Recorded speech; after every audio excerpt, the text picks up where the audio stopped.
Warning, this is not intended as a substitute for professional medical care and diagnosis. There are always risks associated with weight training, and none of the instructions or meal plans should be performed without approval from your healthcare professional. As with all exercise programs, you assume certain risks with your health and safety. If you choose to participate in these risks, you do so of your own free will and accord. Michael McBath is a certified personal trainer with National Academy of Sports Medicine.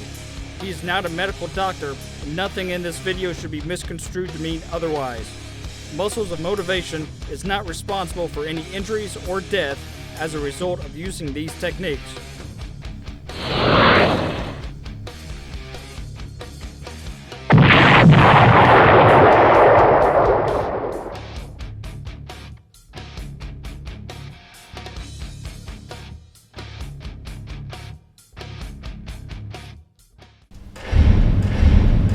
Muscles of motivation, baby.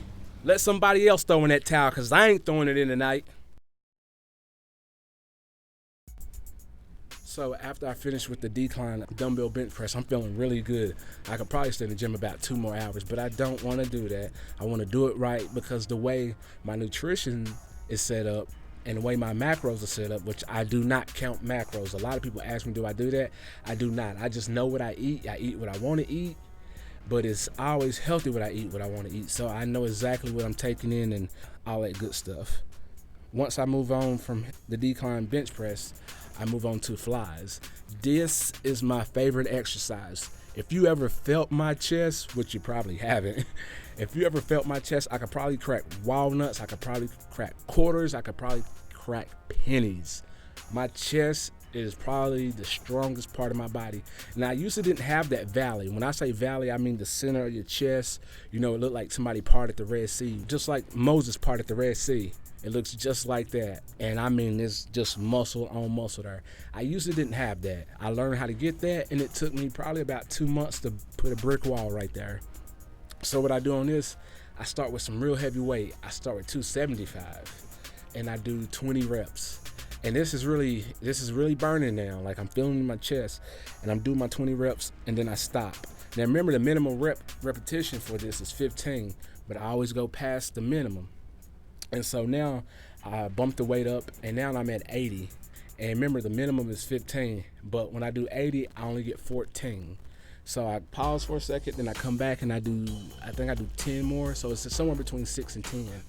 So I end up with a total of either 16 or somewhere between 20 reps and 24 reps.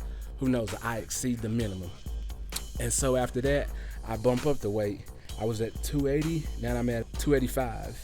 So I go up to 285 and I only get 12 reps. Once again, I pause, come back, hit 10 more, I exceed the minimum.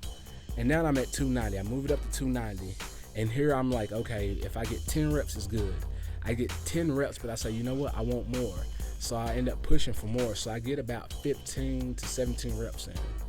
And now I still feel like my chest hasn't been worked out in the inside as much. So I start declining the weight and working my way down, kind of like a pyramid. So I go down to 250, and I want to do 20 reps, but I only can push out 10. So I push out 10, I stop, come back in, and then I push out 12. So a total of 22 reps. And then I go down to 220. And again, I'm trying to hit 20 right here. I push, and I only get like 15. Now remember, I'm taking these short rest periods, so my muscles don't have that much time to recover. So I'm putting as much pressure on my chest muscles as possible. Like, I'm trying to break them down to the minimum. That's what you want to do. You want to break that muscle down so it gets lean, you get those nice cuts, and you start to slim down. You lose a lot of chest fat this way too, so this is very good for you. I'm feeling good. I'm like, hey, you know what? Let me get a little cardio in. So I move on. I was planning to do 5 minutes on the treadmill of a little running stuff, but I said, let me get a mile in. So I get a mile in I think I got it in within 8 or 9 minutes, but I took the last 2 minutes to kind of walk out and get a good pace. But I start off with a good pace. I start off with like 3.5, and I bring up the incline like every 30 seconds, and I bring it up. And as you notice, I'm somewhere between 30 to 35 minutes away from finishing my workout. So I increased the incline, and I increase the resistance. So I'm running, I'm making my quad muscles, my front muscles work, but this is just like a quick burst to get my heartbeat up so I can bring it back down to burn fat. So this is how I top my workout off with this. But this is the Gauntlet workout. So you don't have to do the whole entire workout the Gauntlet style. That would take you forever, which I've done that before. You get some great results doing that, but it's not that part of the month. My Gauntlet part of the month, where I'm doing everything Gauntlet, is probably in my 3rd week, because I know that's when I show the most. That's when my body looks the best and everything. So just study your body, learn your body.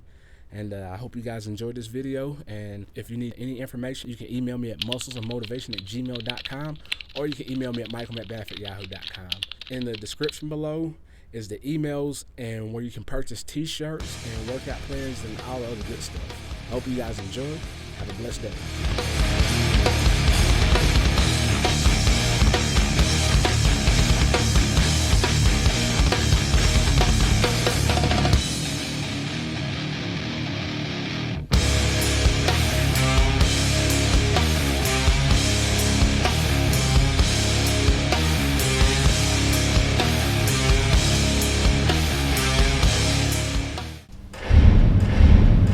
Muscles of motivation, baby.